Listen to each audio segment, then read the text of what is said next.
अण्णा मोहोळ यांचे मित्र प्रवीणजी तरडे यांना मी विनंती करतो की त्यांनी आपल्याला मार्गदर्शन करावं। भगव्या रंगाची जी लाट आहे ती पाहून खूप मनापासून आनंद होतोय। मी आज इथं या एवढ्या मान्यवर मंडळींमध्ये इथं उभा आहे। तुम्हाला देतो हिंदू जननायक सन्माननीय राजसाहेब ठाकरे यांचा हिंदू जननायक सन्माननीय राजसाहेब ठाकरे यांचा सन्माननीय राजसाहेब ठाकरे यांचं आगमन झालेलं आहे। सर्वांनी टाळ्यांच्या गजरामध्ये त्यांचं स्वागत करायचं आहे। त्यांच्याबरोबर महाराष्ट्र नवनिर्माण सेना विद्यार्थी सेनेचे अध्यक्ष मनसेचे अध्यक्ष सन्माननीय अमित साहेब ठाकरे हे सुद्धा इथं आलेले आहेत। महाराष्ट्र नवनिर्माण सेनेचा महायुतीचा सन्माननीय राजसाहेब ठाकरेंचा सन्माननीय अमित साहेब ठाकरेंचा महाराष्ट्र नवनिर्माण सेनेचा सन्माननीय राजसाहेब ठाकरेंचा मी सन्माननीय राजसाहेब ठाकरेंना विनंती करतो की त्यांनी शिवाजी महाराजांच्या पुतळ्याला पुष्पहार अर्पण करावा।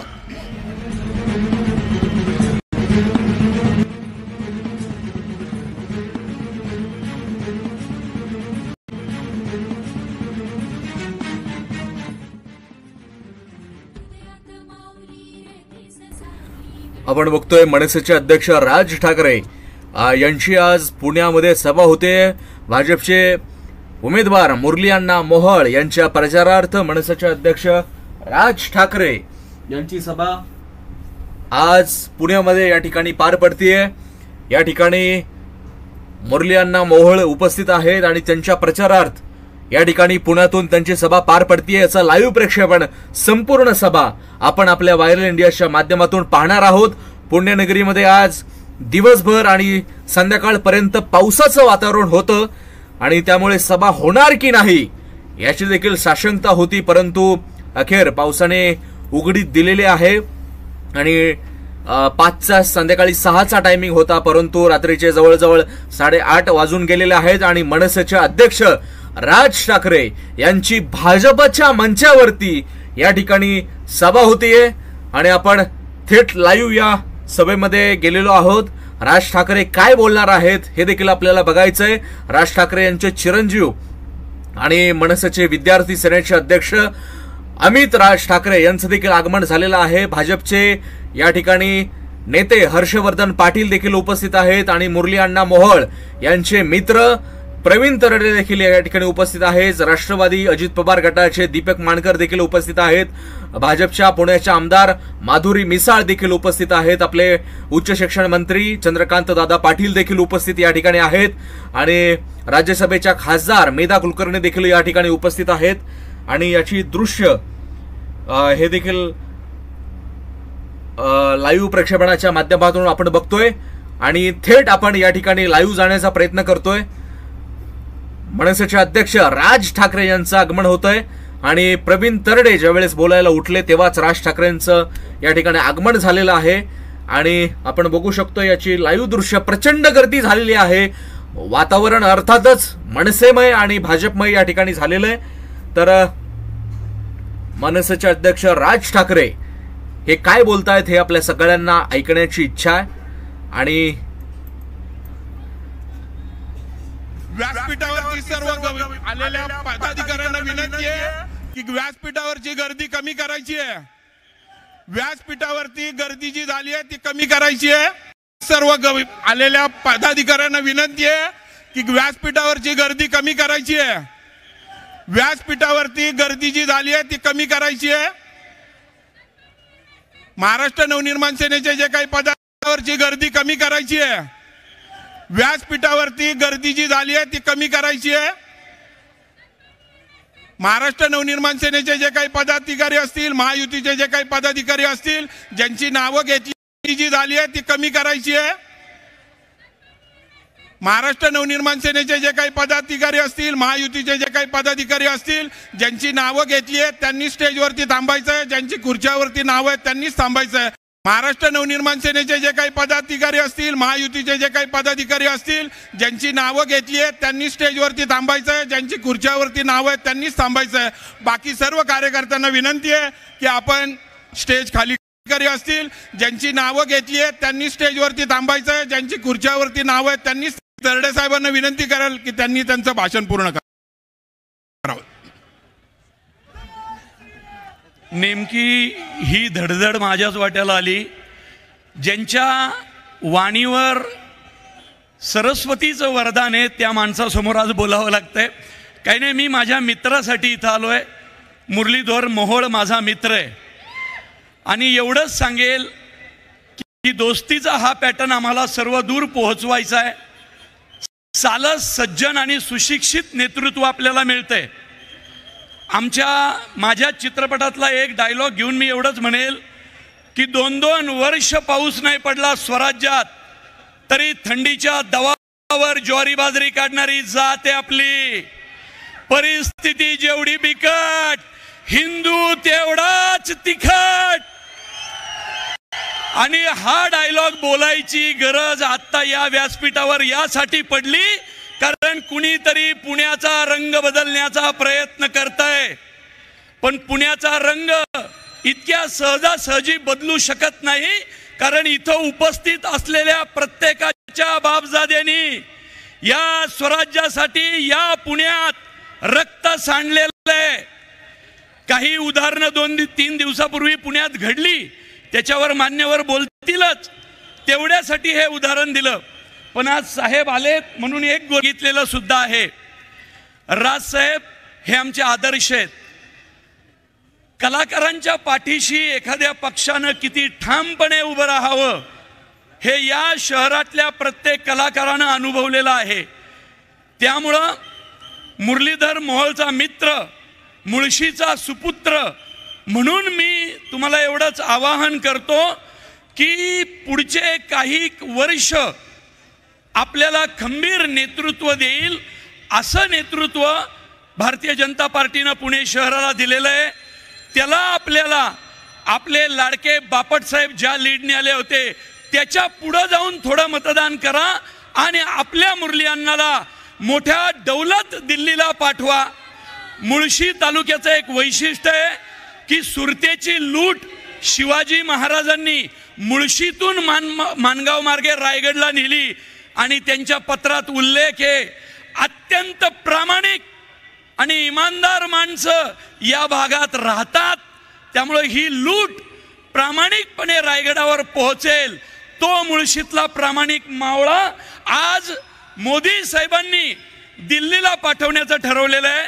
त्यामुळे हात जोडून विनंती, मुळशी तालुक्याचा हा प्रामाणिकपणा आपल्याला सर्वदूर न्यायचा आहे. फुटो हे मस्तक तुटो हे शरीर, हिंदुत्वाचा गजर सोडू नका रे. एवढीच विनंती मुरली अण्णाचा मित्र म्हणून करतो. जय हिंद, जय महाराष्ट्र. धन्यवाद तरडे साहेब. यानंतर आपल्या पुण्याचे लाडके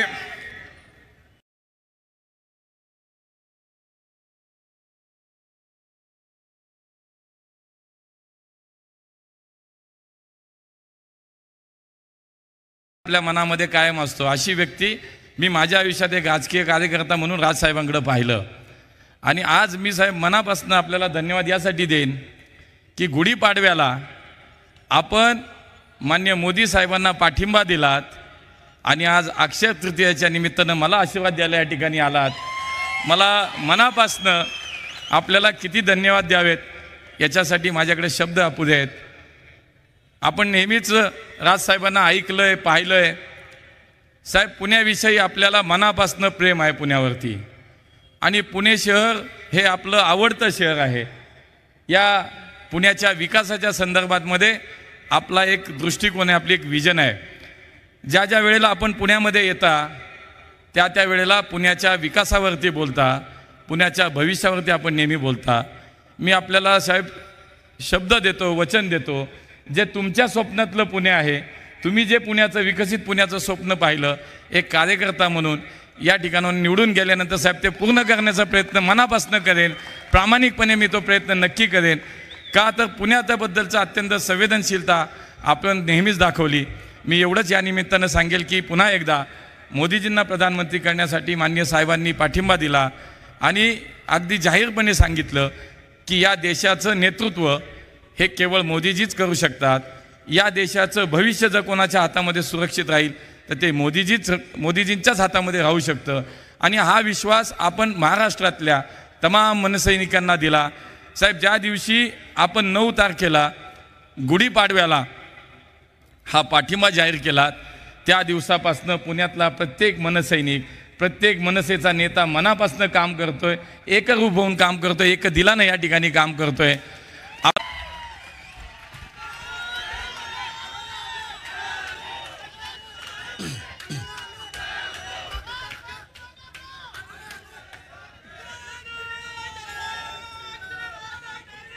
जमलेल्या माझ्या तमाम हिंदू बांधवांनो, भगिनींनो आणि मातांनो,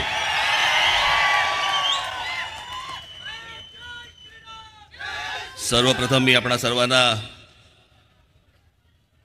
अक्षय तृतीयेच्या शुभेच्छा देतो.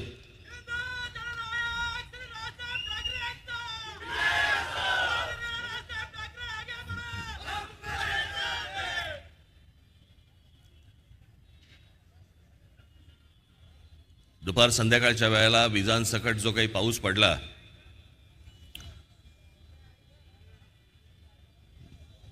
मला वाटलं आजची सभा रद्द होते की काय. कारण मागच्या वेळेला मी जेव्हा एकदा पुण्यामध्ये आलो होतो त्यावेळेला आमच्या अजय शिंदेच्या इकडे, बरोबर ना, तेव्हा इतका पाऊस पडला की तिकडे तो सगळा चिखल झाला आणि मग त्या दिवशी सभा रद्द झाली. मी म्हटलं अरे बाबा, आजची पण होती की काय. या सगळ्या अवकाळी पावसामुळे अनेक ठिकाणी सभा रद्द झाल्या. पण आज तुमच्या साक्षीने ही एक भव्य सभा इथे आज पुण्यामध्ये होत आहे. खरं तर निघताना मी साधा कॉटनचा झब्बा आणि लेंगा काढला होता, म्हटलं जाऊ, पण म्हटलं पाऊस पडला तर रामतेरी गंगा मेरीचा सीन नको व्हायला. पण मी आपल्या बरोबरच्याला सांगितलं जरा झब्बा काढ, कारण मी तुमच्याशी बोलत राहीन, मागच्या ऐकायच्या मनस्थितीत नसतील.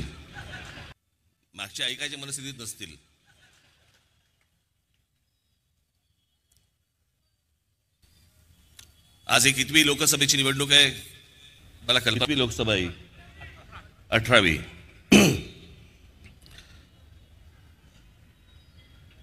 मी मध्यंतरी एक मुलाखत दिली होती, एक चॅनल आहे बोल भिडू नावाचं,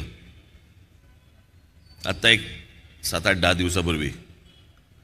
त्याच्यामध्ये मी म्हटलं होतं की मला समज नाही म्हणणार मी त्याला, पण राजकारणाची उमज ज्याला म्हणतो आपण, असा साधारणपणे तो काळ होता 1975चा काळ होता, ज्याला आणीबाणी लागली गेली. त्यावेळेला अख्खा देश असा सगळा घुसळून निघत होता. मी शाळेमध्ये होतो, परंतु समजत होतो, आजूबाजूचं वातावरण पाहत होतो.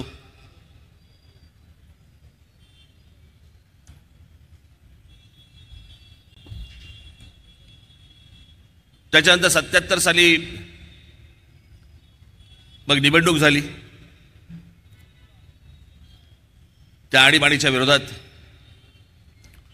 मी पाहत होतो साधारणपणे 52 सालापासून, जेव्हा आपल्या देशामध्ये पहिली निवडणूक ज्यावेळेला झाली 52 साली, त्याच्यानंतरच्या सगळ्या निवडणुका पाहत होतो.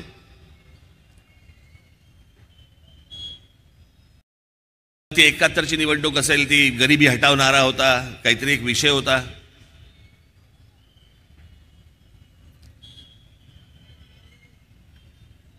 मग 77ची निवडणूक झाली, त्यावेळेला एक आणीबाणीच्या विरोधामध्ये लाट होती. मग 80ला इंदिरा गांधींवरती ज्या प्रकारचे काही हल्ले झाले, ज्या प्रकारचे काही अत्याचार झाले, ज्या काही गोष्टी झाल्यात, आणि जनता पक्ष हा आतल्या आत पराभवी ठरायला लागला. त्याच्यात परत इंदिरा गांधी आल्या, म्हणजे ते परत इंदिरा गांधींची लाट होती, तो विषय होता. 84 साली इंदिराजी गेल्या, त्यांची हत्या झाली, तो इश्यू होता. 89 साली बोफोर्स हा इश्यू होता. 91 साली राजीव गांधींची हत्या झाली, हा इश्यू होता.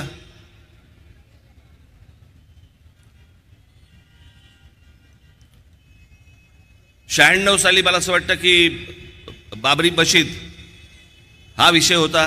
बाबरी मशीदचा ढाचा पडला होता त्याला. 92-93 दंगली बिंगली झाल्या होत्या, बॉम्बस्फोट झाले होते. 98ला कांदा विषय होता, कांदा महागला आणि तो विषय झाला होता तेव्हा.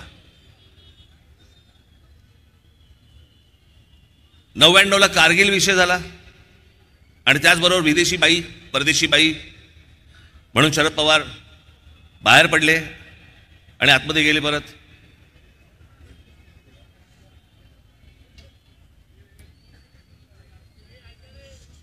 मग 2004ला मला असं वाटतं की इंडिया शायनिंग आलं.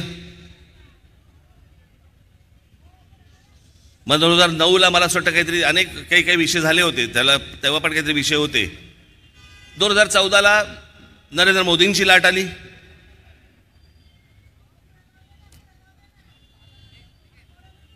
तो विषय होता, तो इश्यू होता. 2009ला मग ते सगळं पुलवामा वगैरे ह्या सगळ्या गोष्टी झाल्या, त्याचा इश्यू होता. ही मी पहिली निवडणूक बघतोय, इतक्या वर्षातली मी ही पहिली निवडणूक बघतोय ज्याला इश्यूच नाहीये, ज्याला विषयच नाहीये. आणि ते विषय नसल्यामुळे प्रत्येक जण आई बहिणीवरनं आपापल्या काढतोय सगळं. एकेकाची भाषणं बघत होतो, एक जण बोलताना पाहत होतो. ही सगळी भाषणं आणि या सगळ्या गोष्टीतनं महाराष्ट्र असा कधी नव्हता हो. ह्या सगळ्या गोष्टी बाहेरच्या राज्यात चालू शकतात, इतर राज्यांमध्ये चालू शकतात, परंतु ह्या सुसंस्कृत महाराष्ट्रामध्ये अशा प्रकारच्या भाषा आणि अशा प्रकारच्या भाषणांमधनं शिव्या आणि सगळ्या गोष्टी, असा महाराष्ट्र कधी नव्हता.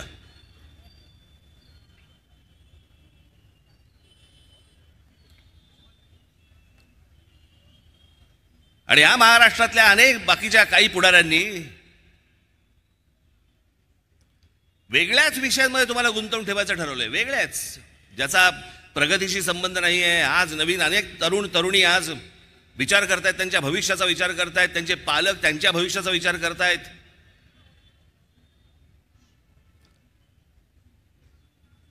मी आजची सभा तुम्हाला सांगू का मी का घेतोय? मुरलीधरजी आज एका पुण्यासारख्या शहरामध्ये, इतक्या एका मोठ्या शहरामध्ये, इतके विद्वान या शहराने दिले, जगभरातल्या अनेक कंपन्यांना इतके सल्लागार दिले, अशा एका पुणे शहरामध्ये तुम्हाला एका पुन्हा सत्तेत बसणाऱ्या एका पक्षाच्या खासदारकीची उमेदवारी तुम्हाला मिळालेली आहे. म्हणून मी तुमची सभा घेण्यासाठी आलोय. 4 गोष्टी मला काही सांगायच्या आहेत तुम्हाला. आपण विमानतळावर कोणाला तरी सोडायला जातो बघा, किंवा ट्रेनमध्ये सोडायला जातो, आणि मग जाताना काही 4 सल्ले देतो. बाहेरचं पाणी पिऊ नको, बाहेरचं कुठे खाऊ नको. मी काही जणांचं ऐकलंय विमानातनं जाताना पण खिडकीतनं हात बाहेर काढू नको असं पण सांगतात.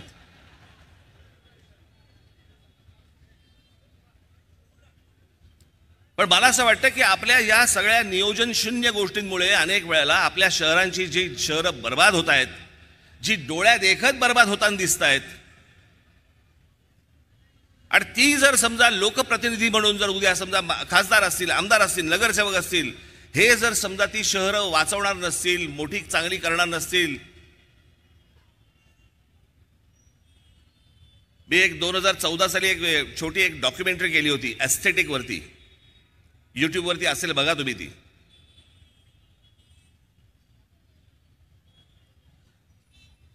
आणि त्या डॉक्युमेंटरीमध्ये मी एवढंच म्हटलं होतं की आज आपल्या देशामध्ये का नोकऱ्या उपलब्ध नाही आहेत? तुमच्या टॅलेंटप्रमाणे नोकऱ्या उपलब्ध आहेत. शिक्षण मिळत नाही का? अरे शिक्षणाची तर राजधानी आहे पुणे. शिक्षण मिळत नाही का योग्य? शिक्षण मिळतंय योग्य. मग तरी पण आपल्याकडची मुलं, आपल्याकडच्या मुली या परदेशी का जात आहेत? शिक्षण तर त्यांना इथेही मिळतंय, नोकऱ्या तर त्यांना इथेही मिळत आहेत, पगार कमी जास्ती प्रमाणामध्ये काही गोष्टी असतील, का जात आहेत मध्ये? ते एकाच गोष्टीसाठी जात आहेत, ते म्हणजे सभोवतालचं वातावरण. त्यांच्या सभोवतालचं वातावरण आहे ते त्यांना आनंदी ठेवत नाहीये. आपल्याकडे राजकीय मुद्दे काढले जातात, पण ते राजकीय मुद्दे खालपर्यंत जातात आणि शाळांमध्ये कॉलेजपर्यंत जातात. ते वातावरण त्यांना आवडत नाहीये. असल्या घाणेरड्या वातावरणामध्ये त्यांना राहू इच्छित नाहीत. म्हणून त्याच्या मनामध्ये पहिला विचार येतो, हा देश सोडून बाहेर निघून जावं. इच्छा नसते, पण सभोवतालचं वातावरण त्यांना ढकलतं बाहेर. आज आपले खासदार असतील, आपले आमदार असतील, नगरसेवक असतील, यांची सगळ्यात महत्वाची जबाबदारी आहे सभोवतालचं वातावरण चांगलं करणं, आपापसातलं वातावरण चांगलं करणं. मी गेले कित्येक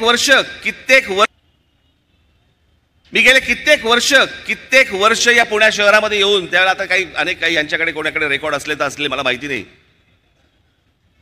त्यावेळेला एवढे चॅनल पण नव्हते. पण मी तेव्हा सांगायचो, मी जेव्हा पुणे छोटं होतं तेव्हा लहान होतं, की मुंबई शहर बर्बाद व्हायला एक काळ गेला. वेडं वाकडं वाढायला लागलं शहर. कुठून कुठे चाललंय, काय चाललंय काहीच कळत नाही.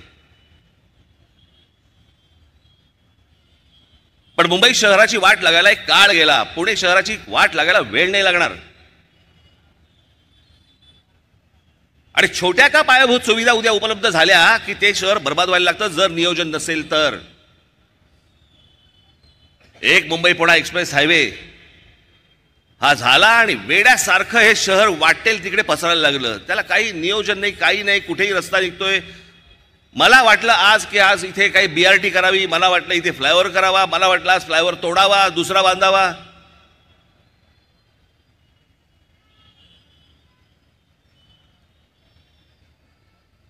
काल परवाकडे मी बघत होतो, पुणे शहर, फक्त पुणे महानगरपालिका, एवढीच फक्त गोष्ट बोलतोय, पुणे महानगरपालिका या शहराची लोकसंख्या आहे 70 लाख.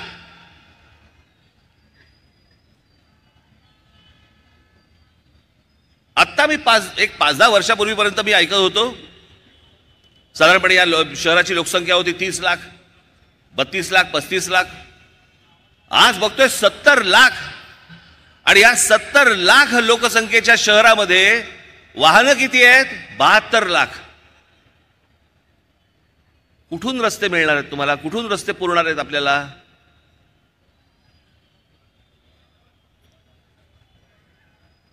ही सार्वजनिक बसेसची व्यवस्था जी आपली असते, आता मेट्रो सुरू झाली आहे. मी मागे मेट्रो सुरू करताना मी आपल्याच अधिकाऱ्यांना सांगितलं होतं, म्हटलं एक सुरू करून बघा पहिल्यांदा पुणेकर जात आहेत का. प्रत्येक शहराची एक मानसिकता असते. मुंबईमध्ये रेल्वेने प्रवास करणं, BSTने प्रवास करणं वर्षानुवर्ष चालू आहे. पुणेकरांची काय परिस्थिती आहे? टू व्हीलर घेतली, मारली किक, चालला. कोण जिना चढेल आणि कोण ती मेट्रो पकडेल आणि कोण कशाला जाईल, त्यापेक्षा आपल्या इथून पटकन जाऊन येतो. हा प्रत्येकाच्या विचारातनं आज ज्या व्हेकल्स वाढलेले आहेत पुणे शहरामध्ये, उद्या रस्ते मिळणार नाहीत आपल्याला. मी जी काय माहिती काढली त्याप्रमाणे पुणे शहरामध्ये साधारणपणे एका शहराला रस्ते हे त्या शहराच्या लोकसंख्येप्रमाणे 15% रस्ते लागतात. आज पुणे शहरामध्ये साधारणपणे 7.5 ते 8% रस्ते आहेत. उद्या सकाळी घरातनं निघाल आणि तिथेच असाल.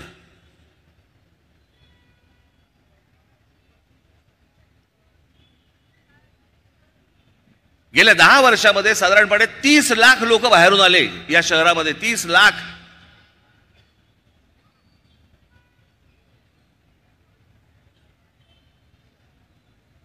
शिक्षणासाठी आले, उद्योगासाठी आले.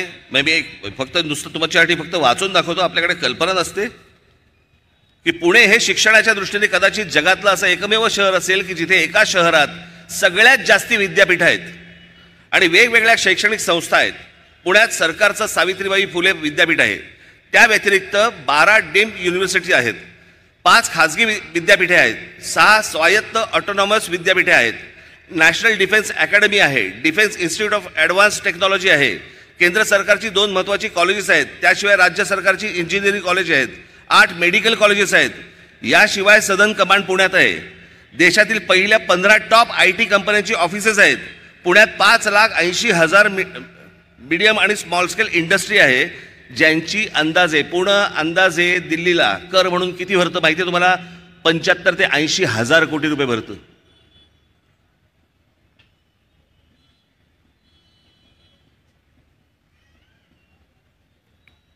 शहर मोठं होतंय, शहर वाढतंय. मुंबईमध्ये देखील इतक्या एजन्सीज काम करतात, पण इतक्या वर्षांमध्ये त्या सगळ्या एजन्सीशी मिळून, मग ती महानगरपालिका असेल, ती म्हाडा असेल, अजून कुठचे ते तुमच्या ज्या काही संस्था असतील जे प्रत्येक शहर म्हणून बघत असतात, त्यांची सगळ्यांची मिळून एक बैठक नाही झाली, एक मीटिंग नाही झाली इतक्या वर्षात.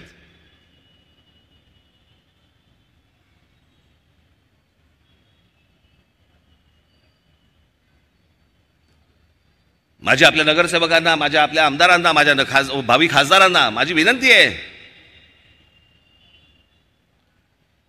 की ज्या काही गोष्टी इथे येत आहेत, आता हा तुमचा नदीचा प्रकल्प महानगरपालिकेला माहीत नाही, केंद्रातनं पैसे आले आहेत, केंद्र सरकारकडनं काही निविदा काढल्या गेल्या, तो त्याचा प्रकल्प सुरू आहे, महानगरपालिकेला माहीत नाही, जनतेला माहीत नाही, लोकांना माहीत नाही काय चाललंय.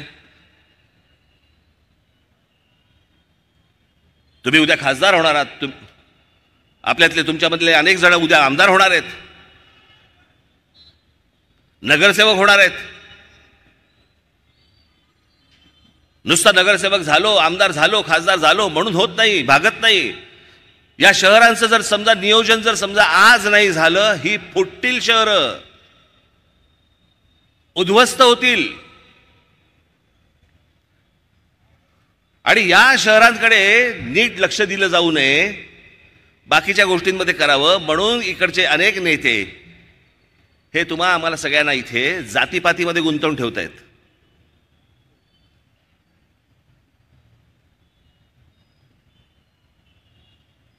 मी अनेकदा हात जोडून विनंती केली आहे, जातीपातीतनं बाहेर या.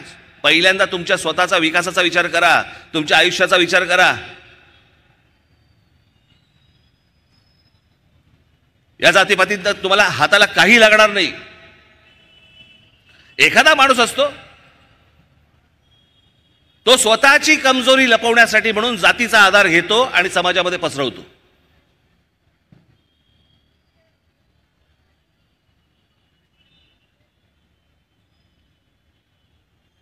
लहान असल्यापासून या शहरामध्ये आलो मी. 71-72 सालापासून मी या शहरामध्ये आलो. एक टुमदार सुंदर असं पुणे होतं. छान बागा होत्या, तलाव होते, वातावरण छान होतं, गर्दीने भरलेलं नव्हतं.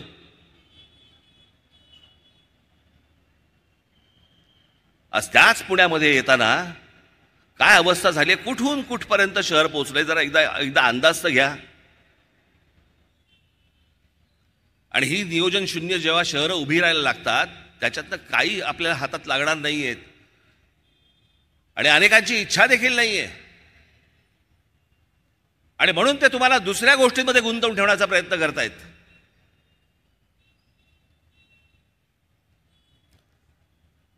मी मागे सांगितलं होतं ना की ज्यावेळेला शरद पवार साहेबांनी ज्यावेळेला राष्ट्रवादी काँग्रेसची स्थापना केली 1999 साली, आज राष्ट्रवादी काँग्रेसचे पण लोक इथे आहेत, पण ते अजितदादांबरोबर आहेत. बाकी अनेक मतभेद असतील माझे अजित पवारांबद्दल, पण एक गोष्ट तुम्हाला निश्चित सांगतो, अजित पवार या माणसाने कधी जातीपातीचं राजकारण नाही केलं. मी आजपर्यंत सगळ्या गोष्टी पाहत आलो त्यांच्या, पण एका गोष्टी बाबतीत शरद पवार साहेबांबरोबर राहून पण त्यांनी कधी जातीपातीचं राजकारण केल्याचं आजपर्यंत मला आठवत नाही. आणि हे सगळं जे जातीपातीचं विष हे 1999 सालापासून जे कालवायला सुरुवात झाली आहे, इथे संभाजी पार्कमध्ये राम गणेश गडकरींचा पुतळा उखाडला गेला होता. अरे माहिती आहेत का ते कोण आहेत? राम गणेश गडकरी माहिती आहेत का? अनेकांना वाटलं नितीन गडकरींचे नातेवाईक आहेत म्हणून उखडला.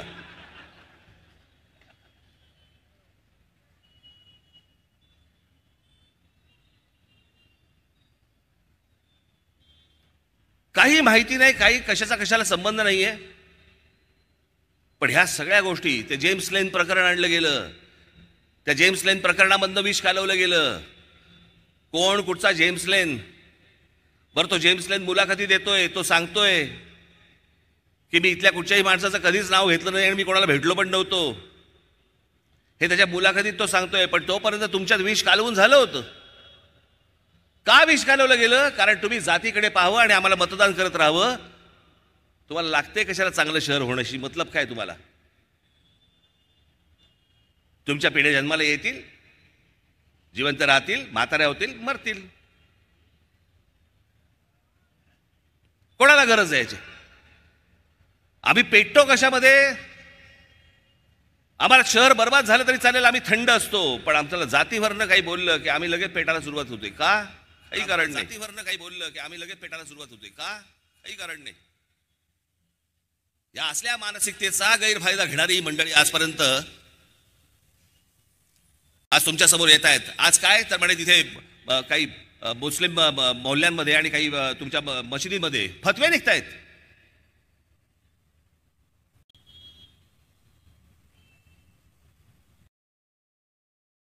काँग्रेसच्या उमेदवारांना सगळ्या मुसलमान समाजांनी मदत करावी, मतं द्यावीत.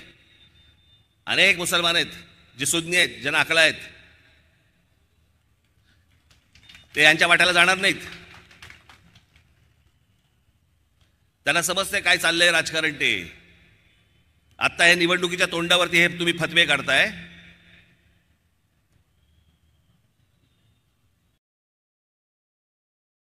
समजले कोण हे? तुम्ही मुस्लिम समाजाला काय समजलात? तुम्ही तुमची घरची गुरढोर आहेत.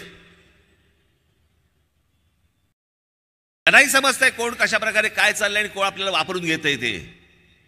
पण बघा, निवडणुकीच्या तोंडावरती फतवे काढले जात आहेत. काँग्रेसला मतदान करा, उद्धव ठाकरेंच्या शिवसेनेला मतदान करा.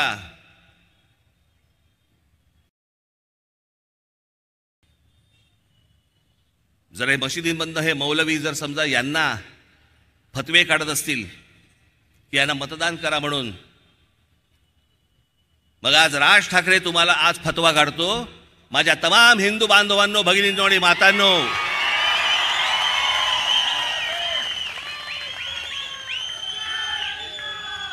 मुरलीधर मोहोळ असतील, भारतीय जनता पक्षाचे काही अजून इतर कुठचे शिंदेचे, अजित पवारांचे जे उमेदवार असतील, त्याला भरघोस मतांनी मतदान करा. हे जे अनेक लोकांची जे चळवळ चालू आहे ना, चळवळ काँग्रेसला मतदान करण्याच्या दृष्टिकोनातनं, हे कशासाठी? कारण गेल्या 10 वर्षामध्ये तोंड वरती नाही काढता आलं यांना.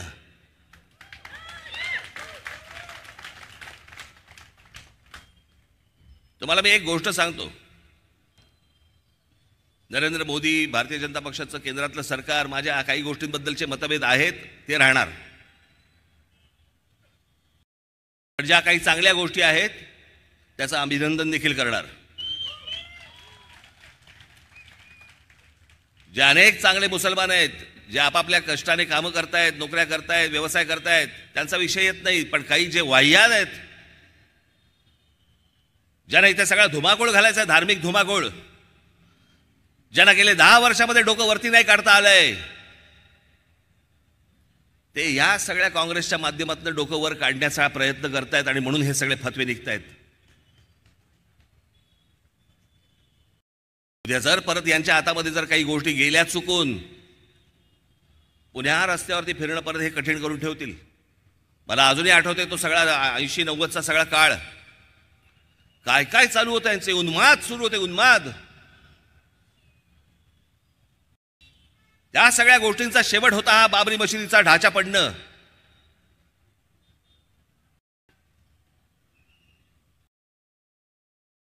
पण तो ढाचा पडल्यानंतर मला कधीच वाटलं नव्हतं की या देशामध्ये राम मंदिर घडेल, बनेल.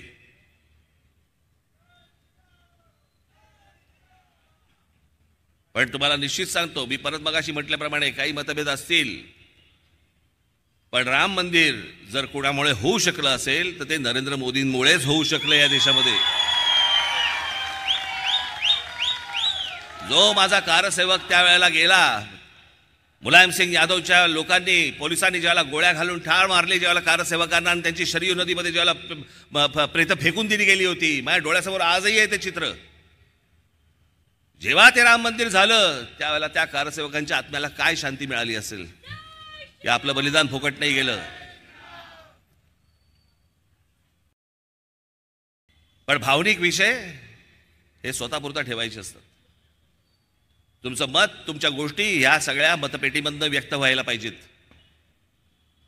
पण सगळ्यात महत्त्वाची गोष्ट म्हणजे तुम्ही आपल्या नगरसेवक असतील, आमदार असतील, खासदार असतील, यांच्याकडनं तुम्ही पहिल्यांदा त्यांना प्रश्न विचारले पाहिजेत की माझ्या शहराच्या नियोजनाचं काय चाललंय. आणि मी आपल्याला पण सांगू इच्छितो, या इकडे या.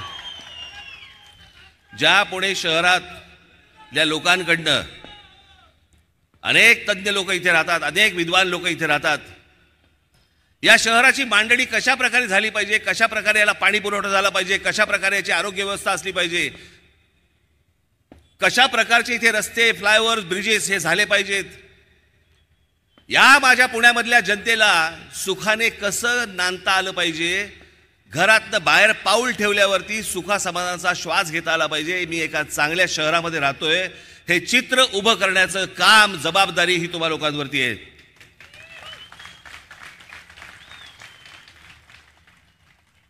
सगळीच नाही, पण खासदार, आमदार, नगरसेवक सगळ्यांनी मिळून ह्या सगळ्या गोष्टी करायच्या असतात. मला असं वाटतं की ह्याची सगळ्यांची मिळून एक बैठक होणं गरजेचं आहे आणि या पुणे शहराला एक चांगला आकार देण्याचा आपण प्रयत्न करू. माझा तर सहभाग तर 100% असेलच असेल, त्याच्यामध्ये काही दुमत नाही. परंतु आज ह्या 18व्या लोकसभेच्या निवडणुकीला सगळेजण सामोरे जाताना जसे ते फतवे काढू शकतात, तसं जाता जाता फक्त आपल्याला एवढंच सांगतो की या माझ्या पुण्यातल्या हिंदू बांधवांनो, भगिनींनो, मातांनो, तुमचं देखील मोहोळ उठू देत आणि आमच्या मोहोळांना तुम्ही प्रचंड मताने विजयी करावं असं एक आवाहन करतो आणि आपल्या सर्वांची मी रजा घेतो. धन्यवाद. जय हिंद, जय महाराष्ट्र. धन्यवाद साहेब. आजच्या या सभेची सांगता राष्ट्रगीताने होईल. सर्वांनी राष्ट्रगीतासाठी उभं राहायचंय.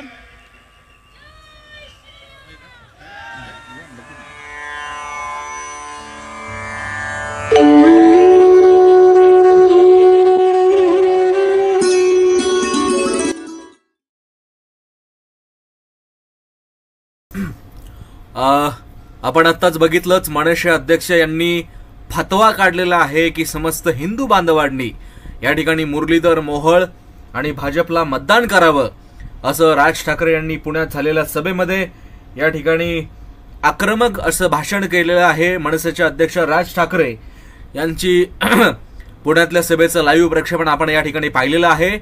आणि मुरलीधर मोहोळ भाजपचे पुण्याचे उमेदवार यांना लोकसभेत प्रचंड बहुमताने विजयी करावं असं देखील राज ठाकरेंनी म्हटलेलं आहे. भरपूर अशी उदाहरणं दिलेली आहेत. काही मुद्द्यांवरती भाजपशी माझे मतभेद आहेत, परंतु त्यांनी अखेर पाठिंबा देत भाजपसमवेत जाण्याची भूमिका घेतलेली आहे. आणि मुरलीधर मोहोळ यांना जास्तीत जास्त मतदेखीने निवडून द्यावं असं देखील मनसेचे अध्यक्ष राज ठाकरे यांनी म्हटलेलं आहे. ही जर सभा तुम्हाला आवडली असेल तर व्हिडिओला नक्की लाईक करा. तुमचं जे काही मत असेल तर खाली कमेंट बॉक्समध्ये नक्की व्यक्त करावं अशी तुम्हाला विनंती आहे. सभा संपन्न झालेली आहे आणि या लाईव्ह प्रक्षेपणात तुम्ही तुमचा सहभाग नोंदवलात त्याबद्दल तुमचं मनापासून धन्यवाद. ताज्या अपडेट्ससाठी आणि लाईव्ह अपडेट्ससाठी सबस्क्राईब करा व्हायरल इंडियाला. तोपर्यंत पाहत रहा व्हायरल इंडिया. जय हिंद, जय महाराष्ट्र. व्हिडिओ जर आवडला असेल तर लाईक, शेअर आणि कमेंट नक्की करा. जय हिंद, जय महाराष्ट्र.